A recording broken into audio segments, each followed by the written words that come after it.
If you had one shot or one opportunity to seize everything you ever wanted in one moment, would you capture it or just let it slip?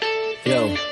His palms are sweaty, knees weak, arms are heavy. There's vomit on his sweater already. Mom's spaghetti, he's nervous, but on the surface he looks calm and ready to drop bombs. But he keeps on forgetting what he wrote down. The whole crowd goes so loud, he opens his mouth, but the words won't come out. He's choking how? Everybody's choking now. The clock's run out, time's up, over, loud. Snap back to reality. Oh, there goes gravity. Oh, there goes rabbit. He choke. He's so mad, but he won't give up. Daddies, he know he won't have it. He knows his whole back to these ropes. It don't matter, he's dope. He knows that, but he's broke. He's so stacked that he knows when he goes back to this mobile home, that's when it's back to the lab again, yo. This old rhapsody better go back to this moment and hope it don't pass him.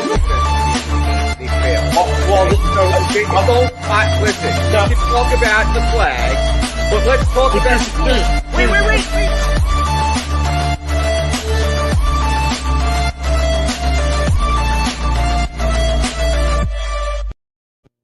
And good morning, everybody. Welcome to Trending in the AM. Right here on DSM Media Live, Facebook, Twitter, Twitch, YouTube. You know the drill. Share this out on Facebook, retweet it on Twitter, and of course on YouTube. Thumbs up and subscribe button. Make sure you turn the notifications on so you don't forget when we're live. When we go live like this 10 minutes early. Now, we're normally live at 8:30. Just got to knock on the office door a few minutes ago from the wife. Someone just placed a big catering order at the shop today. Support local pizza. That's all I can say. Got to knock on the door. So I'm like, you know what? I'm rolling solo today. So I better just get started right away with the show and, say what I've got to say and then wrap it up. And also, it might not even go a full hour.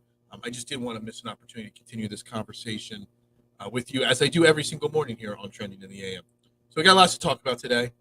Want to talk Phillies. Got shut out last night by the Padres. Interesting stuff along my Twitter timeline last night about the Phillies, and they bring up some interesting conversation and interesting talking points. So I want to start this conversation, and then tomorrow, when Jason's back on the show with me, continue it even more with him and further with him, and how we fix the Sixers situation or the Phillies situation, Sixers, because we have to talk about the Sixers situation as well. All off season long, there's going to be talk, there's going to be links, there's going to be rumors, and it really all comes down to one key thing: what are you willing to part with Tyrese Maxey? So we're going to talk about that a little bit today. And then Eagles season, it's still a little ways away, but there's going to be always people trying to trigger us. And there was somebody that triggered me last night with some graphic he posted with the Eagles only winning 6 games. Maybe do some thinking. And then I was seeing the ESPN Power Rankins, saw how disrespectful they were in that category as well. Look, maybe we're being homers, maybe we're being positive, but the Eagles have a really good season upcoming, or a chance to be a really good season this upcoming off season. So let's start with the Phillies. Last night, they get shut out 3-0. Another shutout. Actually, hold on. How many shutouts is that on the season for the Phillies? Because it seems like it's been a lot so far. What am I doing now? I'm just changing everything on my screen here. Phillies, right there. How many times has the Phillies been shut out now this year? 1, 2, 3, 4 times just since the Rocky, since after the Rocky season. All right, let's see here. Let's do it this way. 1, 2. It's been like 4 times now that the Phillies have been shut out already this season. That's not good. They lose last night 3-0. They managed 5 singles, and that's it. You have the Eagles win the day. All right, that's going to be part 3 of the show today. We'll come back to that because I agree with you on that one. 3-0 they lose last night to the Padres. They muster 5 singles. Okay. Zach Eflin, who I'm hard on Zach Eflin a lot, misses his last 2 starts due to COVID-related issues. Comes out and throws a beauty. 6 innings, 5 hits, 1 run, no walks. That's the key there with Zach Eflin. 5 strikeouts. He's got his ERA down to 3.90, which is what he is. He's a 3.90 to 4.20 pitcher at best. But, you waste that great effort. Norwood comes out of the bullpen, gives up a couple more runs. But still, 3-0 from your pitching staff, Brad Hand, Nelson, more shutout bullpen innings. You should be able to win this game with this team. Now, here's the problem. Bryce Harper, he got an injection in his arm because of his UCL tear. This is going to be an issue all year, this UCL tear. And I'm not ready to get into the conversation of, shutting him down and, basically just wasting away this season. But there's got to be eventually that conversation, depending on how this goes. We lose again. We're 17-19 on the season. We are what we've been saying they are, a 500 team at best. Excuse me. You got Rhys Hoskins batting leadoff on this team right now. That's a problem. Alec Boehm's still doing okay, but you got some issues. You got Odubel Herrera last night, and I know if Bryce Harper is in the lineup, he's not hitting 6, but you got him hitting 6 in your lineup right now. That's not good. You can't win with Odubel Herrera. You got Roman Quinn starting. Now, Roman Quinn's not starting if Bryce Harper's there. Roman Quinn, come on now. He does one thing. He steals bases. He's fast. That's it. This is like a 70-win team lineup we're rolling out here last night. I mean, Rhys Hoskins is not a leadoff hitter. He's not a 2-hole hitter. He's a 6 or 7-hole guy. You got Castellanos still in your 4-hole, but Segura batting 5. Bryson Stott still just can't seem to hit major league pitching yet. Was doing great in the minors, but comes back up, plays every day, and he's struggling. But you got two big things that you got two big tickets that you're spending a lot of money on. And I didn't get a chance because we started quickly. I wanted to bring up the Phillies payroll for a second here so I could see exactly how much they are. But you got, we know Kyle Schwarber signed a 4-year, like $79 million contract. So Kyle Schwarber's making $19 million this year. JT Realmuto is making $23 million this year. Okay? We need to have the conversation and the serious conversation. What is wrong with JT Realmuto? His average is down to 237. He's only got 2 home runs on the season. He's only got 7 RBIs on the season. Now, maybe he's not the 20 home run guy that he used to be. Maybe he's not the 85 RBI guy that he used to be. But, I mean, you should still be expecting 15 to 17 homers and 65 to 70 RBIs from JT Realmuto. You expect a 260, 270 batting average from JT Realmuto. Your catcher that's making $24 million, you expect more than being bumped down in the lineup to the 7th spot. He's supposed to be one of, if not the best catchers in baseball. Is he just not anymore? And I think it's a serious conversation that we need to have because we've got a pretty expensive catcher who's doing a pretty not so good job right now. And when you have the rest of this team underperforming like they are, let's look at them. Just look. 0-3 last night, 0-4, 0-5. So his last 3 games, he's 0-12. He had a 2-for hit against the Dodgers on Thursday, but an 0-4 before that. So 8 and 12. So he's got 2 hits in his last 20 at-bats. His average has dropped over the last 5 games he's played. It has dropped from 265 to 237. Hasn't had an RBI since May 9th. He's only got 4 RBIs this entire month, and he's played 3, 6, 9, 11 games, and he's got 4 RBIs. It's not good enough when your catcher's batting. When your catchers get paid $25 million. Where's the lineup protection? That's fine. Where's the lineup protection? And Bryce Harper being out of the lineup helps or hurts. But I mean, he was hitting 237, or he's hitting poorly with Bryce in the lineup. He's hitting poorly with Bryce out of the lineup. You're not going to be able to ever trade. And I'm not suggesting trading JT Realmuto. That's just not going to happen. But is it time to consider that a bad signing? Is that time to consider him a bad contract? I'm trying to pull it up. How many more years are left on his contract right now?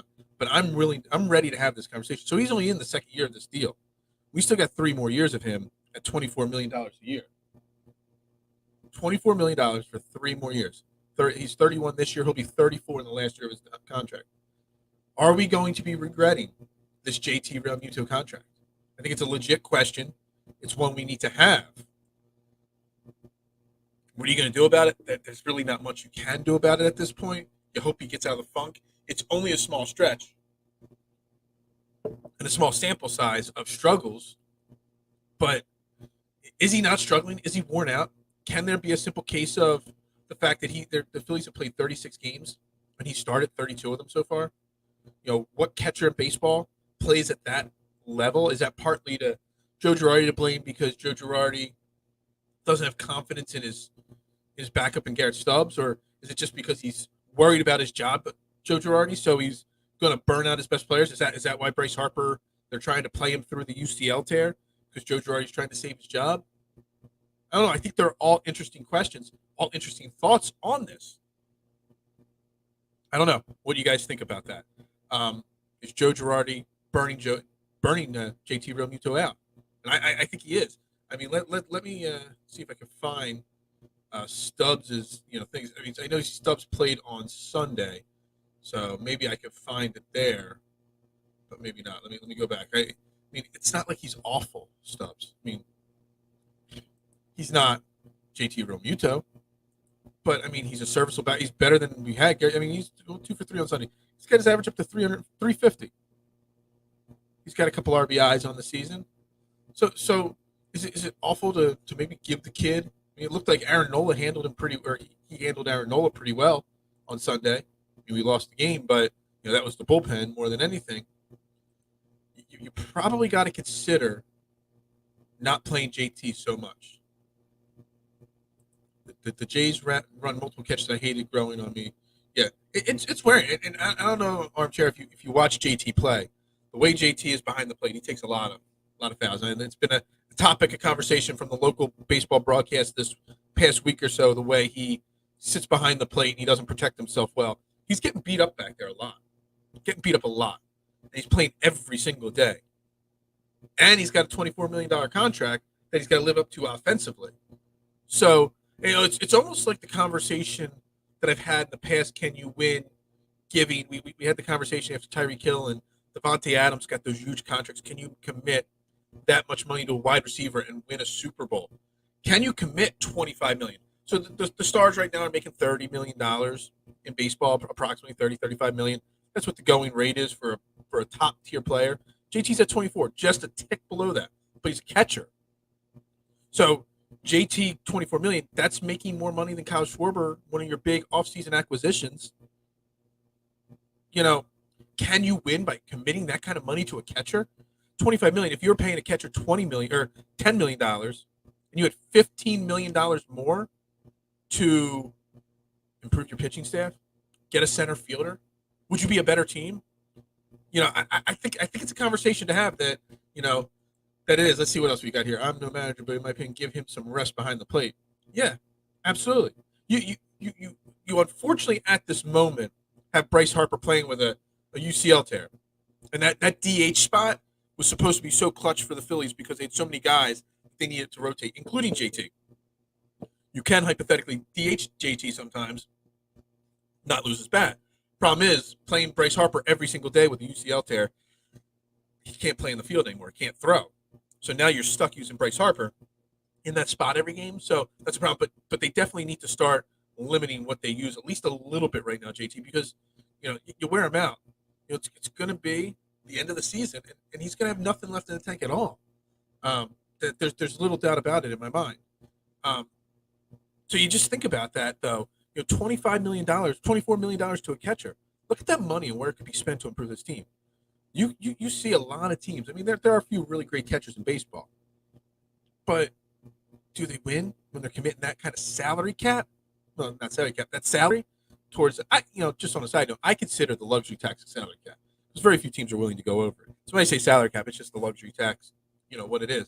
But when you commit that kind of money to a catcher, you're in trouble. The other problem that we have to have in the conversation, and I took a lot of flack for this in the offseason when we signed him, is Kyle Schwarber. Kyle Schwarber, all right, so how do I say this without getting in trouble again? Kyle Schwarber to me was the bronze medal of free agency. And that's what I called it. Now, everybody was talking about the Phillies after the lockout and get Chris Bryant. Will they get Nick Castellanos? Everyone was like, we want Kyle Schwarber, to be our leadoff hitter, whatever it is. And actually, he is probably your best bet as a leadoff hitter because at least he draws walks and gets on base. But when we were going over these names, I said if we signed Kyle Schwarber, that was going to be like getting the bronze medal. And everyone's like, what the hell are you talking about? And Kyle Schwarber is what he is. This guy is going to strike out a ton. He's going to hit some big bombs, and he's going to draw some walks. He's going to play below average, replacement level defense, and that's it. So they bring him in. He's their first sign. I get in trouble for saying that, whatever. And he's got 9 home runs already. I mean, that's a lot of home runs at this point of the season. He's batting 183. He has 47 strikeouts in 126 at-bats.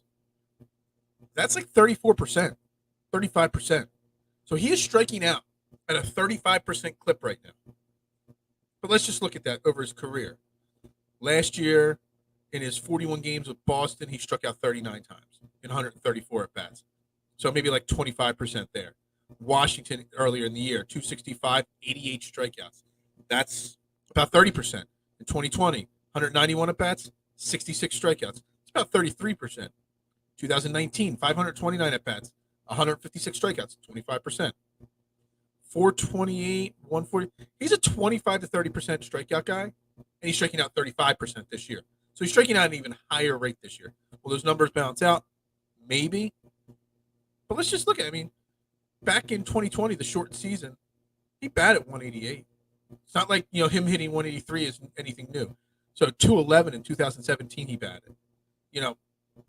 Kyle Schwarber, everyone got really hyped and really pumped up about bringing Kyle Schwarber's bat to Philly. But they failed to look at what Kyle Schwarber really is.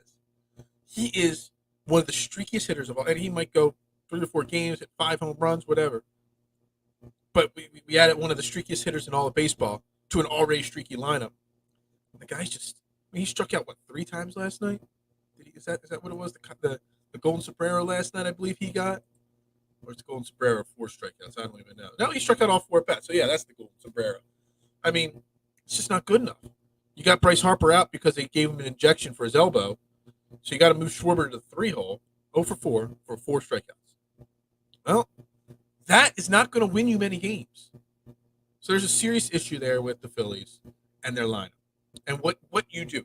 And I'm always harsh on the pitching. So, I'll use last night's shutout to give the pitching a break and talk about this offense.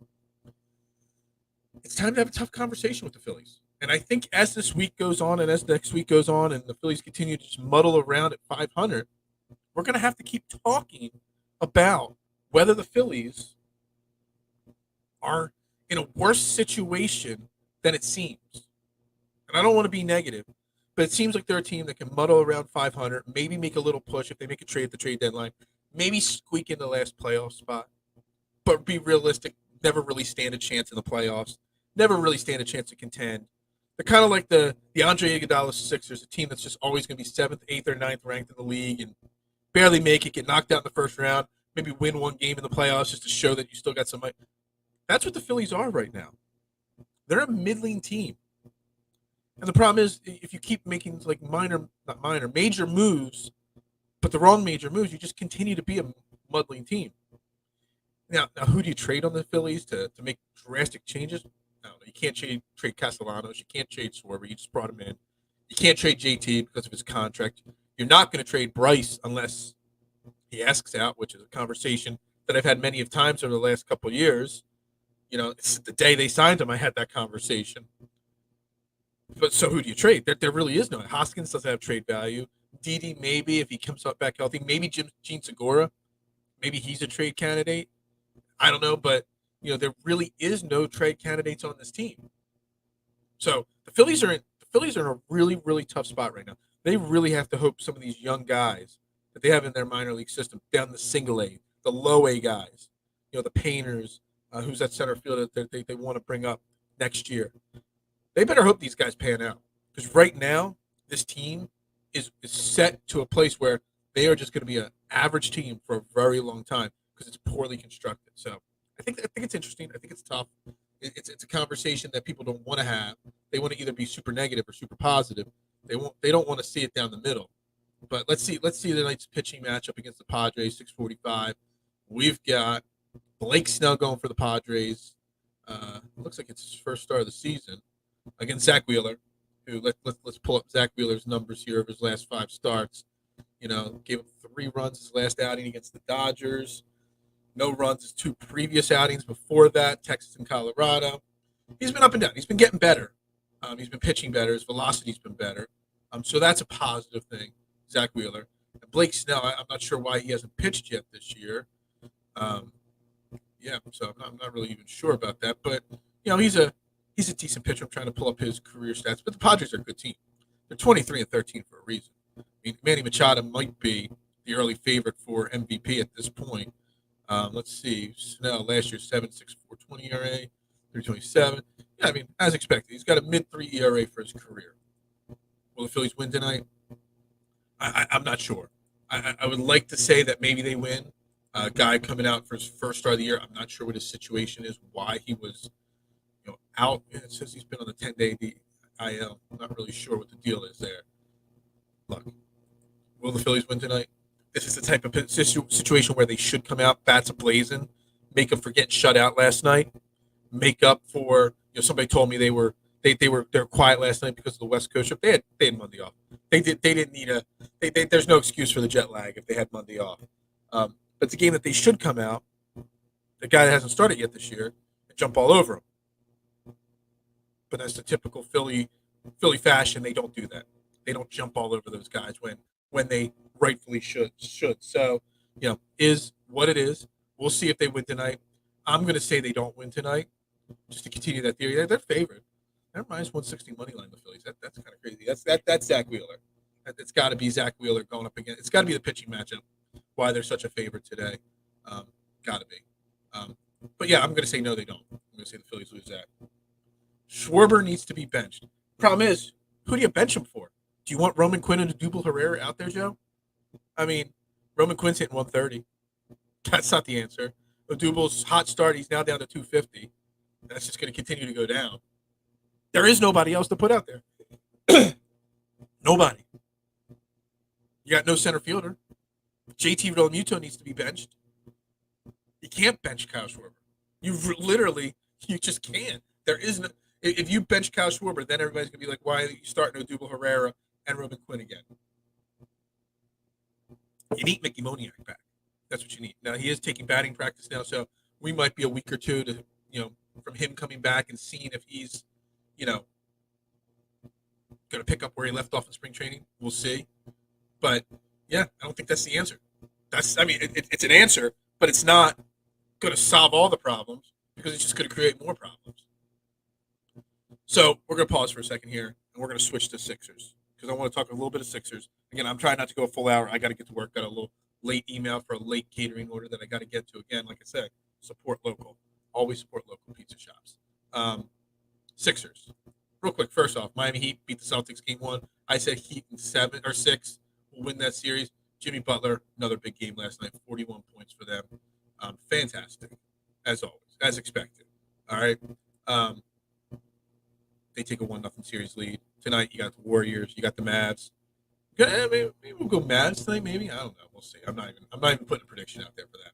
So with the Sixers talk. Now, yesterday, obviously, this is going to be a common trend across the board. Hold on. Let's see what Joe's got in baseball. He's checking in late on the baseball conversation. Is there really nobody we can bring in off the Schaefer Center?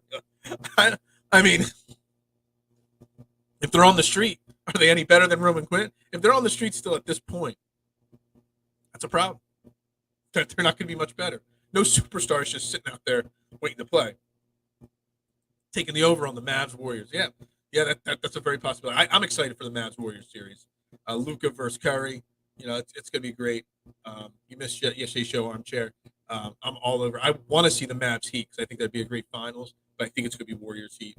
That was my prediction yesterday. One versus actual think is totally different. Yeah, Brett Gardner. Yeah, does Brett Gardner have a half of a good hamstring left to him? I don't know. Brett Gardner is not the answer for center field. I think he might be like 38 years old too. So no, I don't want Brett Gardner here. No, thank you. Sixers. So the Sixers, you guys keep distracting me here with the comments. Sixers are going to have a common thread in the offseason. It's going to happen. And I'm not totally, believing Daryl Morey that Doc Rivers is definitely going to be back next year. There's going to be some rumblings and grumblings on that still.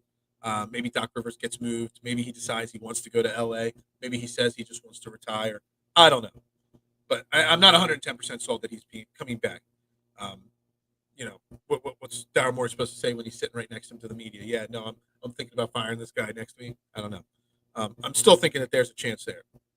But the rumors yesterday, again, Bradley Beal, it was being talked about along the airwaves, along the Twitterverse, along the social media groups. Bradley Beal to the Sixers. And you're going to hear this, that, Daryl Morey put it out there, we'll be star hunting. We're going to try to build a new big three. You know, what does that mean? Okay. And then Bradley Beal's going to be one of the main names that are going to be linked to the Philadelphia 76ers all offseason. The offseason hasn't even started, and he's being linked to the Sixers. You know, there's been rumors that that's who they wanted originally. They couldn't get the deal done. Maybe he wants out. He's coming. I think he's got a player option, or he can opt into a super max or something like that. Bradley Beal right now. The question comes though, with any of these stars, Bradley Beal. You know, I'll just throw his name out there because everyone's going to want him. Dame Lillard. You know, he swears he's not leaving Portland, but at some point maybe he does. You throw Donovan Mitchell in there. You throw Zach LaVine in there. You throw any of these stars that might get moved this offseason. And there's always 3 or 4 stars that get moved in an offseason. You have to ask yourself if you want these guys. But what you have to ask yourself is, are you willing to move Tyrese Maxey for these guys? Because let me tell you something. You're not getting Bradley Beal from Washington for Tobias Harris. They're not going to do that deal. The money might work, but they're not going to want it. Why would they want Tobias Harris? You know, as their return for Bradley Beal. So are you willing to give up 21-year-old Tyrese Maxey for Bradley Beal? We'll start with Bradley Beal here because I brought up a couple names. So Bradley Beal, he is 28 right now. He will be 29 before the NBA Finals are over. Okay, so next year, 29-year-old. His numbers dipped. He was hurt. So I looked. I wanted to count, make sure the right games because I know there's been some shortened seasons and stuff like that. The last 2, he has not played a full season healthy since 2018-19. He missed significant time in 2020 and 2021, and again this year in 2022. A lot of time this year. His numbers, even though he was hurt the previous 2 years, this year his numbers dropped significantly. He lost 7 points a game, 8 points a game, average. His 3-point percentage went down 50 points, went from 350 to 30%. Do you want to risk Tyrese Maxey for Bradley Beal? It's an honest question. Maxey should be kept, and absolutely, and that's what I'm saying. Now the question is, what to the people that would move him, do you think a Harden, Beal, and Embiid lineup is good enough? And the answer is no, because what you're doing, you're giving up Maxey. You're probably getting rid of Tobias Harris also. You're getting rid of any other asset you have to trade to improve that bench.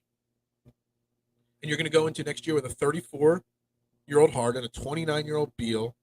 Both people have injuries. Joel Embiid, we know he doesn't play a full 82 games. So you're going to have your 3 stars, all that average 60, 65 games max a year.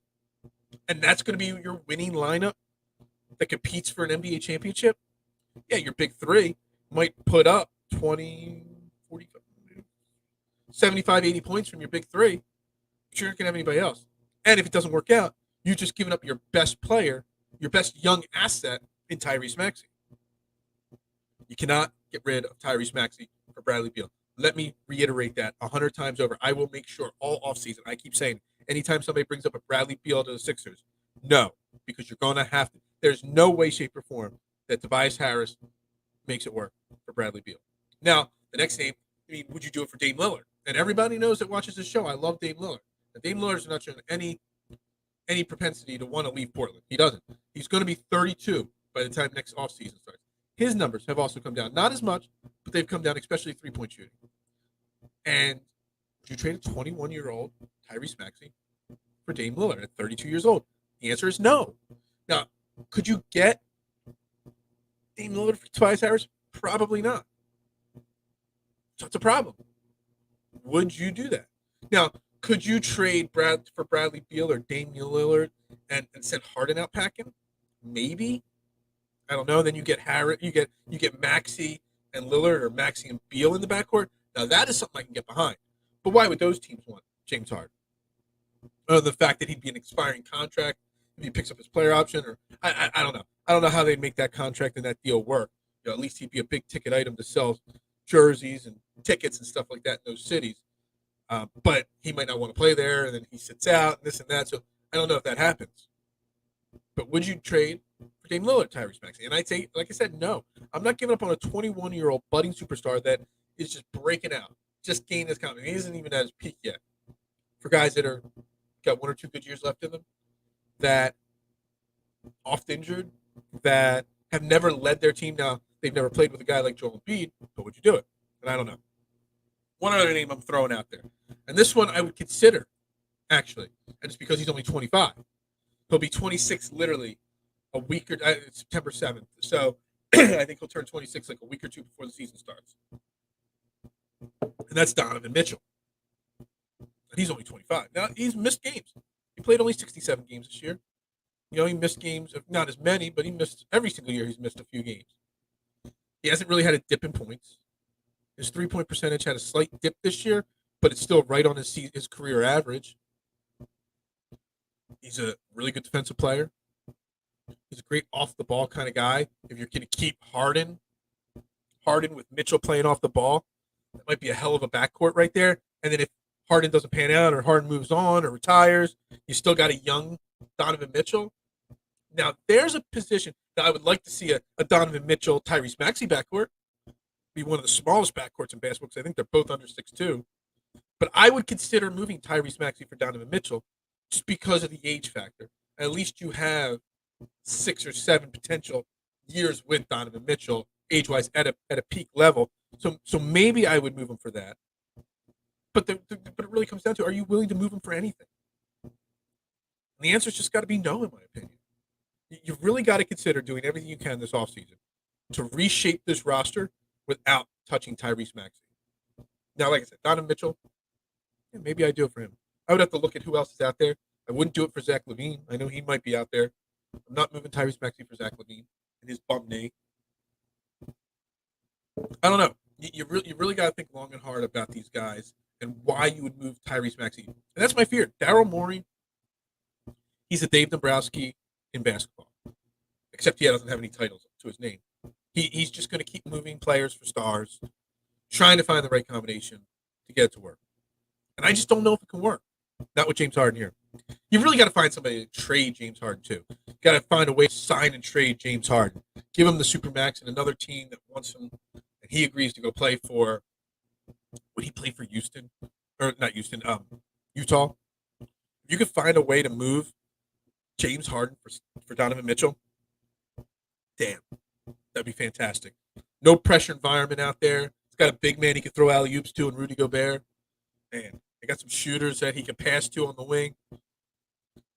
That would be a dream scenario. That would be, but I don't think it would work out. All right, so we're going to continue this because every single day there's going to be a new rumor, and we got months till the season starts. So, I mean, obviously Orlando won the draft lottery last night. They're going to get the number 1 overall pick. Will they get the guy, Chet, I think his name is, from Gonzaga? Who knows who he take? Honestly, I don't know the college basketball guys really well until the draft comes closer.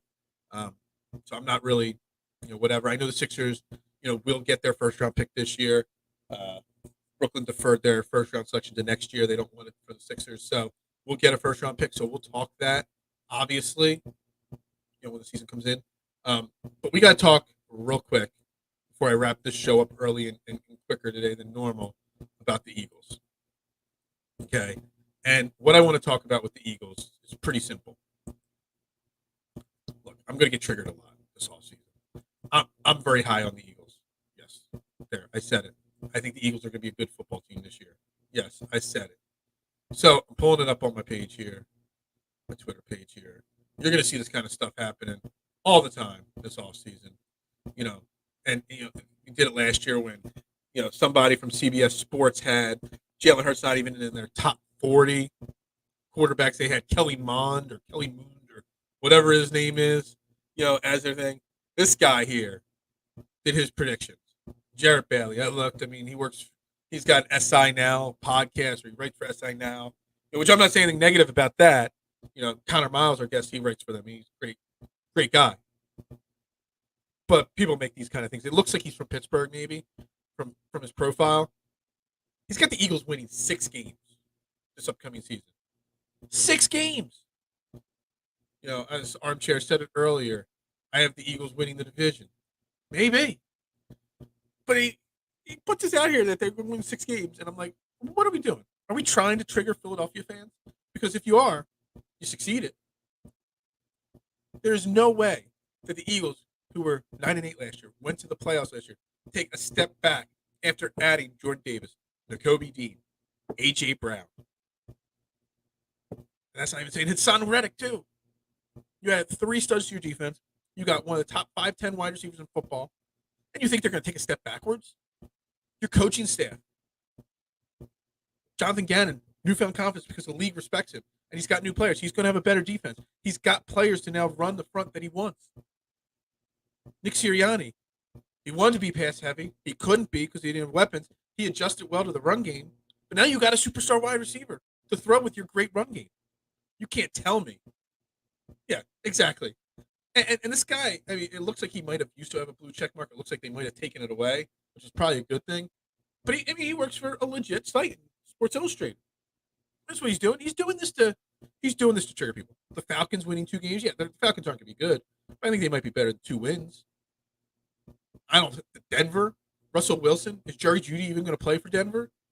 You can't predict them to win that division yet. No way. The Colts, they're going to win 11 games? Doubt it. They don't even have a quarterback. Let's see. What else is bad on here? That's actually decent. Dolphins, Jets going to go up to 7 wins? Maybe, actually. They had a really good offseason. The AFC West is, yeah, it's crazy. Crazy. So this made me think, and he's got the Washington winning 10-7 in the division. How do you have the Giants going 9-8? What did the Giants do other than hire a better coach? They had a decent draft, but to leapfrog that far in the division, it's insane. Dallas 9-8, does that say, or 8-9? It's insane. But anyway, this got me thinking. Yeah, he's a pretty stand for sure. Absolutely. The Saints are winning the South. I don't know, man. You got faith in Jameis Winston? I never have any faith in Jameis Winston at all. I don't know. I don't think they're 6-11 bad like he's got them predicted here, but yeah, I don't know about winning the division. But it got me thinking. So I went on ESPN. I wanted to see where ESPN had. So I checked the power rankings. You got the Eagles at the 16th pick or 16th ranked team after the draft. And whatever. So 16th, middle of the pack, whatever. That's fine. Got the Patriots, Colts just ahead of them. All right, that's fine. The Raiders. All right. I still don't buy the Broncos. Guys, I'm just telling you, everybody's so high on the Broncos. Russell Wilson is not saving the Broncos, guys. He's not. It's just not. They don't have great wide receivers. They traded away their best weapon in Noah Fant in the Russell Wilson deal. They got 2 good running backs. And their defense is good, but not great. The Broncos are not winning their division. But they might not even win 9 games. I think that's going to be a serious mistake that the Broncos made, giving up so much for Russell Wilson. I'll put that out there right now. So the Saints have a top 5 defense as long as Jameson won't lose them. You're a Pats fan. Well, okay.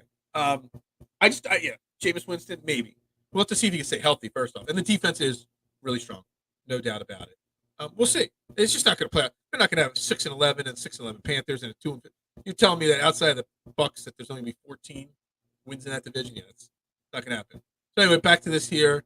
Baltimore 10. So he's got the Cowboys as the 8th ranked team. Now, that's ESPN.com, their power rankings. You can't tell me the Cowboys are the 8th best team in the league. They had an awful offseason. No. Exactly. So ESPN giving the Eagles no respect. This guy right here, Jarrett Bailey, giving the Eagles no respect. Why? Why are these are these national sites just going to continue to not give the Eagles respect because they want to trigger us? They want us to click. They want us to talk. They want us to do that. Is that what it's going to be? Or is this going to be because people really don't think the Eagles are that good? And that's what I want to ask. I want to ask, are the Eagles as good as we think they are? Now, the armchair's in the comment section commenting. He's a Pats fan. Are the Eagles good enough? That's a question, a legit question. I mean, in their division, the division is very bad, and there's a reason. Everyone's like, their schedule's going to be hard this year. They still have the 3rd easiest schedule, the Eagles. The Cowboys are not that good of a team. Washington, well, we know Carson Wentz. It's a make or break year for him, but there's no way you can have any confidence in Carson Wentz anymore to lead any team on his 3rd team in 3 years. The Giants made some improvements, but they're still a long, long way. As long as they have Danny Dimes throwing, that's not going to help them. So the Eagles got to be the favorite to win the division. I'm not saying 12-5 or 13-4 or anything like that, but winning 10 games, going 10-7, 11-6 maybe, That's enough to win the division. And they can do that. They really can. Their schedule is favorable enough that they can do that. This team has improved enough that they could do that. And Jalen Hurts, we haven't even seen. We're talking about how well this team has improved. We don't know what Jalen Hurts is going to look like next year. We don't till we see him in camp, till we see him in preseason, which we might not even do that. Till we see him week 1, we won't know. And that's so much. But even if Jalen Hurts just stays equal to last year, if he comes out and plays exactly the same way as he did last year, this team is still a 10-win team because of a favorable schedule, because of an improved defense. And Jalen Hurts wasn't that bad last year. He wasn't good, but he wasn't bad. So even if he stays equal, we're still probably winning the division. And that's not me being Homer. That's just me being realistic. Me being a Homer would say we're going 12-5 or 13-4 and winning the Super Bowl. No. I'm just saying, even if Jalen Hurts stays exactly the same, everything else is going up on this team. So there's no way that they only win 6 games. So you're going to trigger me? You're going to trigger me. And you did right there. So right now, Sportsbook, he's saying dude, if I would not be betting that Cowboys line, I'd be betting that Eagles, and that's not the Homer in me. If I had to bet anything there, I would bet the Eagles, and then I would actually bet the Washington Commanders, because the Washington Commanders are a pretty good team too. I actually would think it'd be the Eagles, Commanders, then the Cowboys. Yeah, exactly. It's just it's done to trigger Philly fans. People know what they do. These major sites, they know what to do. They know to trigger certain cities that are going to click. The passionate fans, they need more clicks on their stuff. So what they do is they screw with 1 or 2 of the big cities that have passionate fan base. Good. I'm glad you did that. Passionate fan bases, you do things purposely to piss off their fan bases. It gets you more clicks. It gets you more draws. It's got to be what it is, because otherwise there's no reason to do it. But we're going to continue this conversation as the week goes on. I wanted to make sure I came on live today. Unfortunately, like I said, about 8:15 this morning, got an email for a big catering order. Got to get to work, but I wanted to come on. I wanted to make sure we had a show today. Had a little bit of talk of Phillies, Sixers, Eagles. We'll continue this conversation. I actually think tomorrow's show will be a lot of the same conversation, because Jason will be here. I'll have a full hour plus to go for the show tomorrow. So we'll continue a lot of these conversations, because I think they're important, pressing topics that need to be discussed. And I try to be different each week and each day, and have a different thought process each day. Sometimes the conversation takes a little bit more. So Jason will be on tomorrow. Then Friday I'll be solo. So Armchair, if you're free, hit me up on Twitter if you want to come on Friday. Anybody out there that wants to come on with me on Friday, I'll be solo. If you want to come on and talk these conversations, make sure you hit me up on Twitter at Beard and Knowledge. Just shoot me a DM. My DMs are always open. I can bring you on, even if it's just for a short period of time. If you want to answer or put out your thoughts there, just let me know. Make sure you follow. I know Armchair already hit subscribe on YouTube. Thumbs up. Turn the notifications on. You don't want to miss it when we go live. So that when you get a notification, when I go live like today a little early, it sends you that little notification if you hit the bells there. Thanks as always to everybody. Joe Bucci, Armchair, everybody for tuning in as always. Everybody have a great Wednesday. I got to run to work, guys. Hey, PGA Championship starts tomorrow. Make sure you check out last night's Fairway to Heaven podcast, where I break down all the fantasy golf content for this week's PGA Championship. Make sure you get your bets in. I'll have more posts and comments coming up later today on social media for the PGA Championship and all my picks and stuff like that. So make sure you're following all that as well. Everybody have a great day. Yo, go Birds.